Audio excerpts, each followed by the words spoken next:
Well, it's my first Scout truck review, so welcome back to the channel everybody.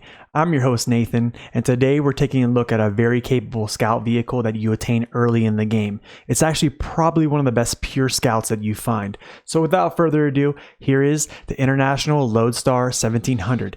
Hope you guys really enjoy this. If you really like the channel and its content, please consider liking, subscribing, commenting, and please share the video as well. So let's get into this. Roll the tape.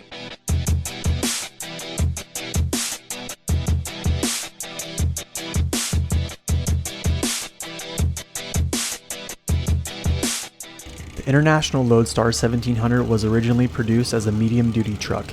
International categorized this vehicle between the C-Series pickups and the heavy-duty R-Series. Some primary duties the Loadstar took on were agriculture, construction, and local deliveries. This truck was produced by International from 1962 to 1978.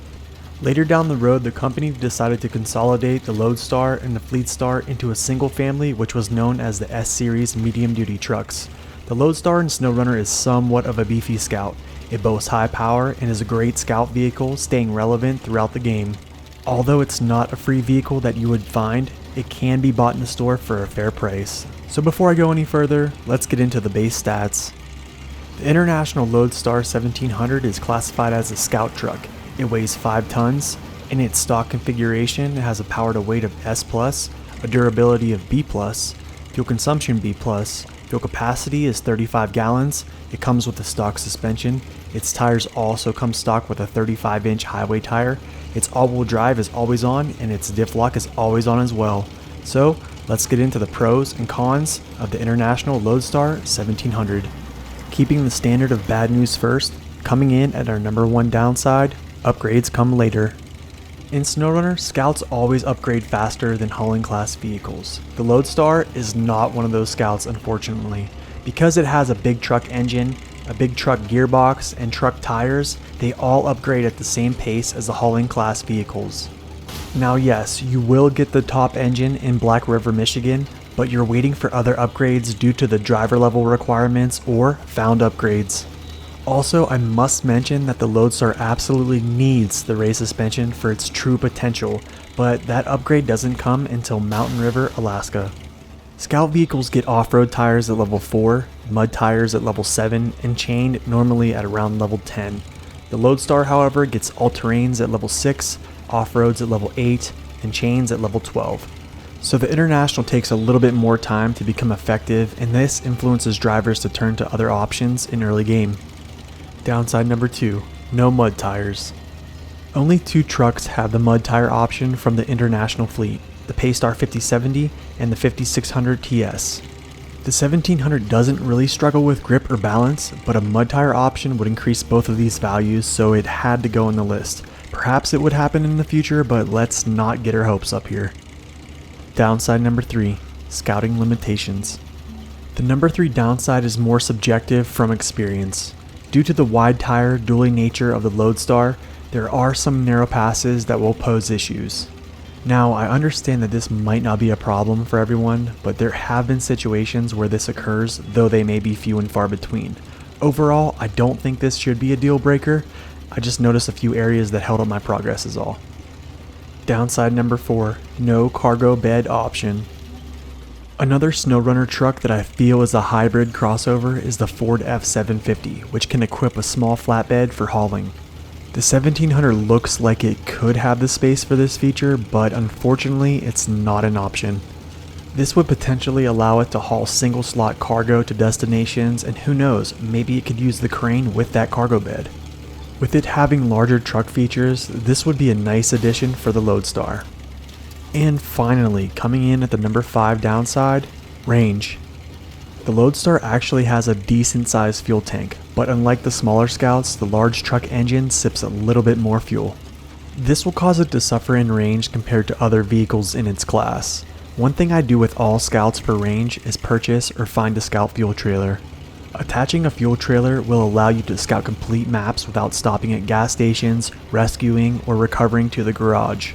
Those downsides weren't too bad, but it's time to move on to the good qualities. Here are the pros for the International Loadstar 1700. Coming in at upside number 1, power. As we have seen right out of the box, the International boasts a S+ power to weight despite being the 4th heaviest Scout at 5 tons. While sharing its stock engine with hauling class trucks, the upgraded engine is not far from the garage in Black River, Michigan. Once again, it shares that larger engine with trucks that we've recently reviewed. The only other trucks that have a base power to weight of S+ are the Action and the Warthog. This power is evident when scouting, rescuing, and hauling scout trailers. Since I use the scout fuel trailer on every scout mission, I noticed some scouts have trouble pulling in sticky situations, but not the 1700. It almost acts as if it's not pulling anything behind it. The International's power is definitely one of its biggest highlights. Our following upsides just build on our number 1 upside to produce a great product. Upside number 2, all-wheel drive and diff lock. There's only 2 scouts in SnowRunner that have the always-on all-wheel drive and diff lock, the Tatron 420 and the Loadstar. I find this kinda odd being that it's an American truck with this feature. We usually see Russian trucks that mostly have the always-on all-wheel drive and diff lock. However, I'm not complaining, I'm just quite thankful for it. This upside makes it easy for new players, and it kinda offsets the number 1 downside slightly.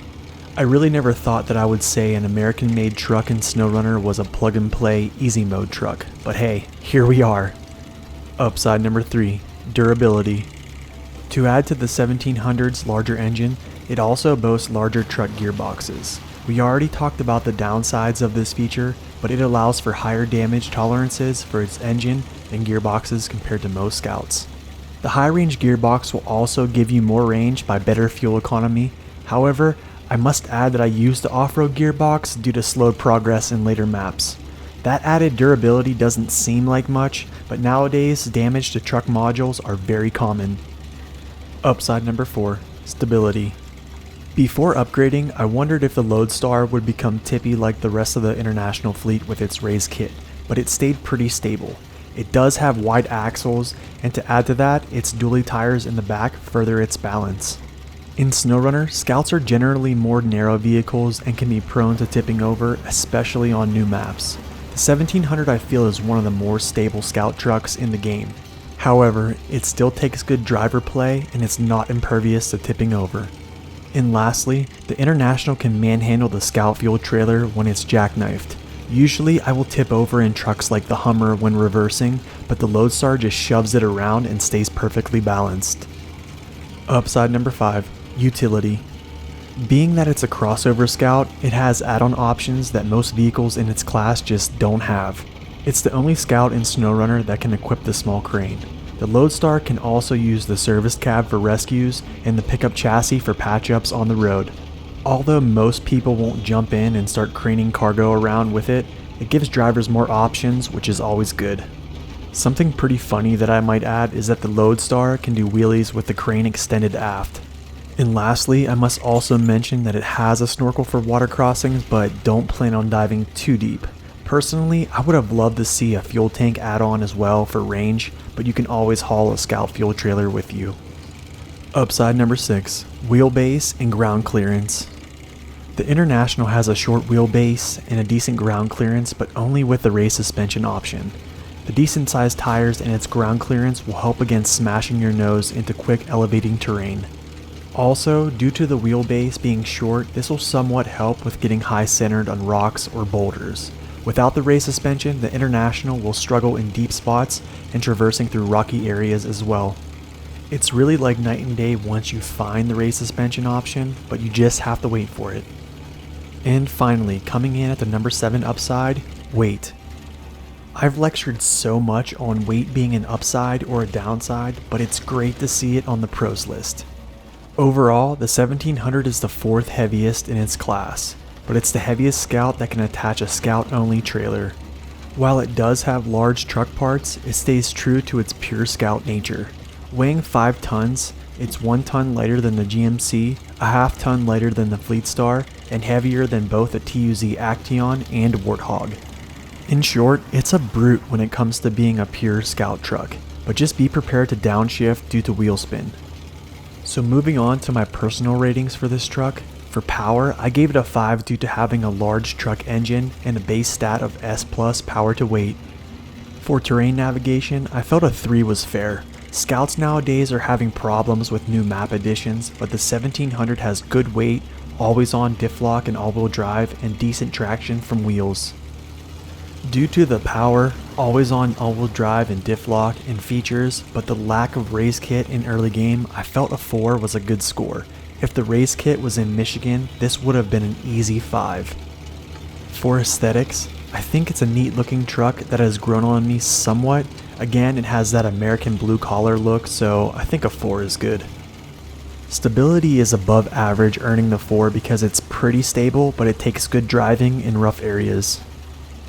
While it does have a decent sized fuel tank, but below average consumption due to the engine size, I think an average score is generous. Although I wish there were more fuel add-on options, the 1700 does have add-ons that no other Scouts have, so I think a 5 is appropriate. Heavy weight for a Scout, decent tires, and always on all-wheel drive and diff lock all work together to carry this to a rating of 4. If there were a better tire option, I think the grip would increase, granting the 5. So in conclusion, for almost $40,000, I think it's a great buy. The Loadstar is borderline overpowered when it comes to the OG maps like Michigan, Alaska, and Tamir. Any DLC content beyond that, you will see it suffer like most Scouts, but it's still a great choice. Personally, it's my favorite pure Scout vehicle. A pure Scout to me is a vehicle that can only attach Scout trailers. This vehicle is durable, powerful, and stable, and has the potential for multiple roles. Now hypothetically, if we're just comparing vehicles that can attach Scout trailers only, the Loadstar stands above most of them.